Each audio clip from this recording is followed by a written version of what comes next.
Welcome to Care to Lead, your path to leadership success. Brought to you by the Vizient Nurse Executives Network. Hello, everyone. I'm Dr. Barbara Seymour, Associate Vice President of Member Connections at Vizient. And today's guest is Dr. Deb Zimmermann, Chief Executive Officer of the DAISY Foundation, an organization dedicated to showing gratitude for extraordinary nurses internationally. Prior to joining DAISY, Deb served in the U.S. Army Nurse Corps, practiced as a nurse practitioner, and for 25 years served in CNO positions in New York and Virginia. She is the president-elect of the American Organization of Nurse Leaders and a fellow of the American Academy of Nursing. Welcome, Dr. Zimmermann. Oh, thank you, Barbara. Please call me Deb. Oh, thank you. And thank you for your service. I'm the mom of a Marine, so I always want to take the opportunity to say thank you. I'd love if you would share your nursing leadership journey with our listeners and tell us what drew you to your role with the DAISY Foundation. Well, nursing is my passion. I am the eldest of 4 children and the daughter of a registered nurse. I knew from a young age that nursing was my calling. I regularly would talk to my mom about her patients and about the different specialties within the profession. When I was a teenager, I remember reading about Loretta Ford at the University of Colorado and how she was creating new roles for nurses and pushing the envelope in practice. I remember bringing the article to my mom and then sitting down with my mom and the relatives who are also nurses to discuss where I should apply. And although my mother was a diploma graduate, she believed that the profession was moving towards baccalaureate preparation, and that was the degree that I should obtain. She also believed that I should begin my clinical rotations in my first year, which is really next to impossible. But my family chose a college on the border of New York and Canada, and off I went. With 4 children in my family could only provide moral and not financial support. So in 1976, when women were admitted into the military academies, they also offered ROTC scholarships that were for women. And I accepted a scholarship. So upon graduation, I began my nursing career as an Army nurse. The military was foundational for both my nursing practice and my leadership. As a young officer, I was given opportunities to lead and really advance my practice. So after 4 years of active duty, my husband, daughter, and I moved to Rochester, New York. Loretta Ford had moved to the University of Rochester to become the chief nursing officer and dean of the School of Nursing. So that is where I was going to go. So for 23 years, I practiced as a nurse practitioner and a leader. For many years, I balanced both practice and leadership. I found great joy in caring for patients and interfacing with clinical nurses as a practitioner.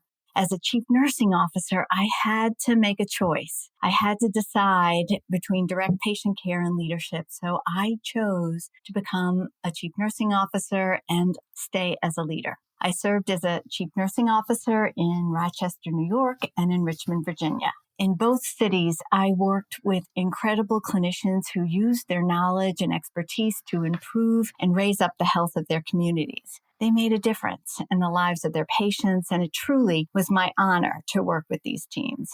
Early in my tenure as a chief nursing officer in Virginia, the nurses asked to bring DAISY to the organization, and I really didn't know much about DAISY, but what the nurses said is that they wanted a mechanism for nurses to receive feedback from patients, families, and colleagues for their direct care.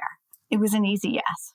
So I saw firsthand the magic of DAISY and how the feedback from patients and families could create a culture of gratitude. The DAISY Award became the most revered recognition because it came from those that mattered most, their patients. It validated for new nurses that they chose a career that was making a difference in the lives of their patients. For more senior nurses who received this recognition, it was a reminder that they really were making a difference. The feedback from patients and families nourished their soul and built resilience for those tough days that we know every nurse experiences. Over the next decade, I had the opportunity to thank the DAISY founders, Bonnie and Mark Barnes, and I would share with them how the essence of Patrick is renewed at every DAISY celebration. I am so grateful to the Barnes family for creating meaningful, authentic, and highly personal acknowledgement of the impact of nurses' care.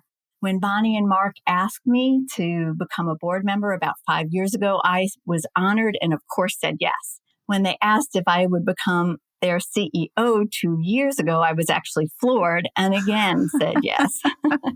You have such an incredible story. I love hearing your progression through nursing from very early, and especially the connection to Bonnie and Mark. We know the Daisy Foundation has a fantastic story and why the Barnes family wanted to embark on this journey of recognizing nurses. So now, as the CEO of the Daisy Foundation, that you can see how this impacts people globally. How have you seen this recognition have a positive impact on nurses and their well-being? It is really a phenomenal story. And if you will allow me to just remind everybody how it was created. Of course. In 1999, in memory of the extraordinary nursing care provided to their son, Patrick Barnes, who passed away after his 8-week hospitalization from an autoimmune disease called idiopathic thrombocytopenic purpura, the family wanted to honor the life of Patrick and also honor the nursing care that they received.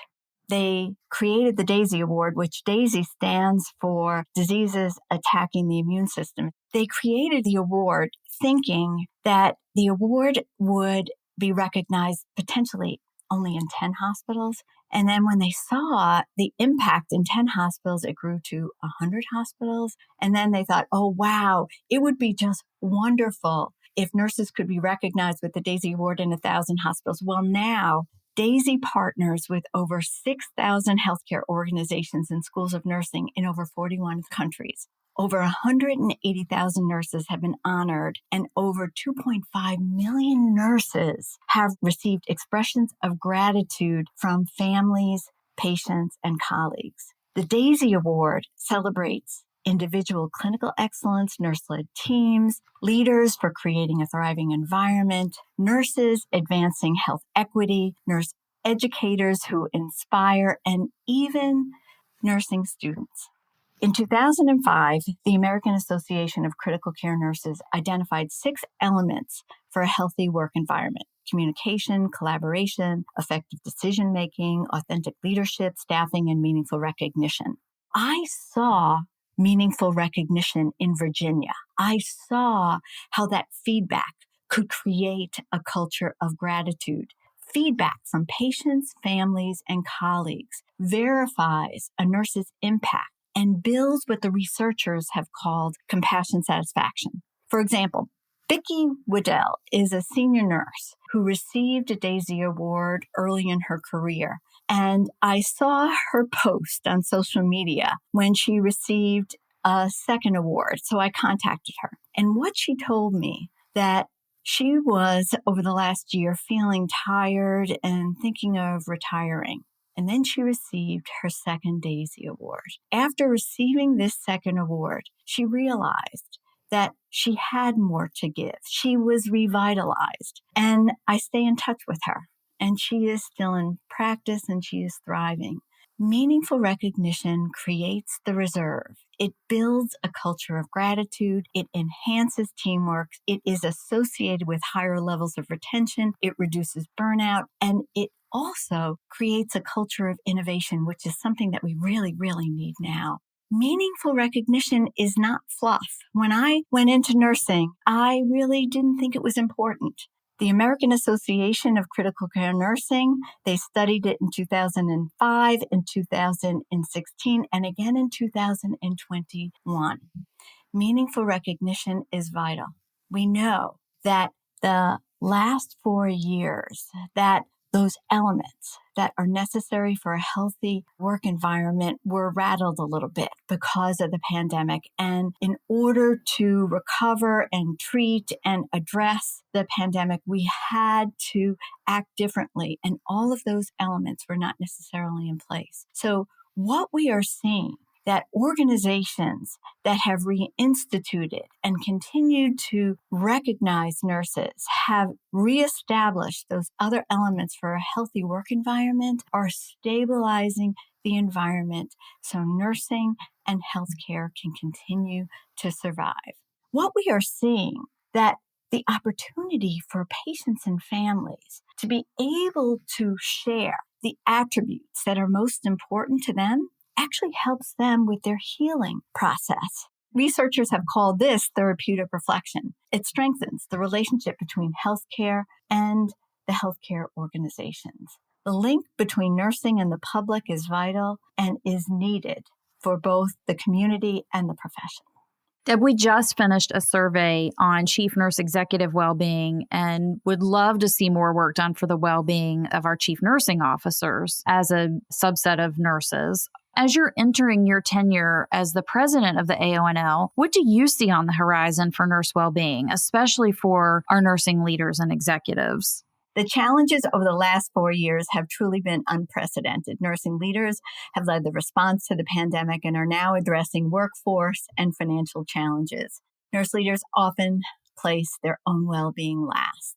Our studies have suggested the leaders who need the most support right now are our frontline leaders, our nurse managers. We found that the leaders most stressed over the last few years are our nurse managers. They told us that they feel unappreciated, overworked, tired, and are not in an emotionally healthy space. So AONL and DAISY have collaborated to recognize these frontline leaders. We've developed a toolkit to make it easy for healthcare organization to recognize the profound contributions that they make.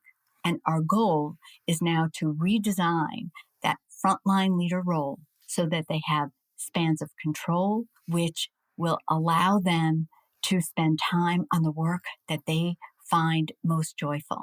They love mentoring, coaching, leading their teams, and that is what our nurses on the front line want. So that's our primary focus, and we are joining with the American Hospital Association and will be coming out with those recommendations over the next year. We want nurses to find the joy, and then we will focus on the redesign of the models of care and all of the other work that we know is so needed to raise up the health and wellness of our communities. I love to hear you talk about joy at work, and I know this dovetails into your passion around positively impacting the public perception of nurses and how that's connected to professional well-being.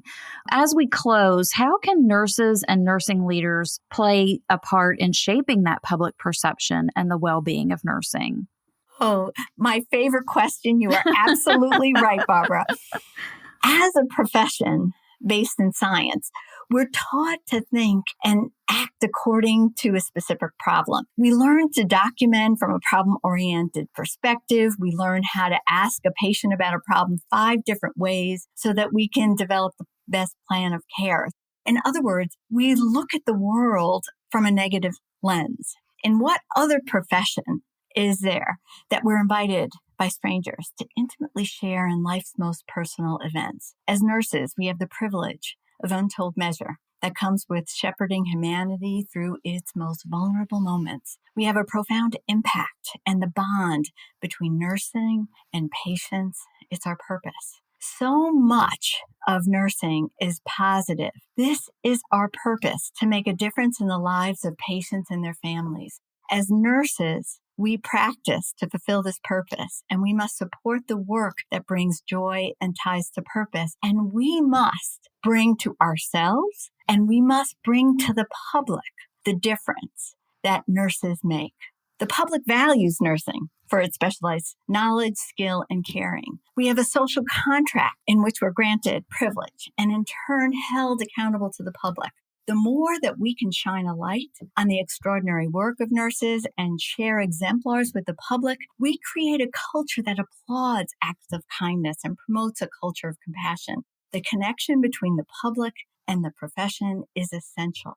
A strong bond strengthens the profession and raises the health of our community. The public expects us to do this. Nursing has a responsibility to help change the narrative because our social contract is with the public. So beautifully stated. What a great way to close. It has been such a pleasure having you as our guest today. And thank you for all you do to shine a light on that and provide meaningful recognition to nurses. Well, it is my great honor, Barbara. I am so delighted and honored that you asked me to chat with you today and your listeners. Thank you. And to our listeners, thank you for joining us. If you enjoyed today's discussion, please subscribe to hear more Care to Lead podcasts. Like us and send us your comments. Care to Lead is your path to success and is brought to you by the Vizient Nurse Executives Network. I'm Barbara Seymour. Have a great day.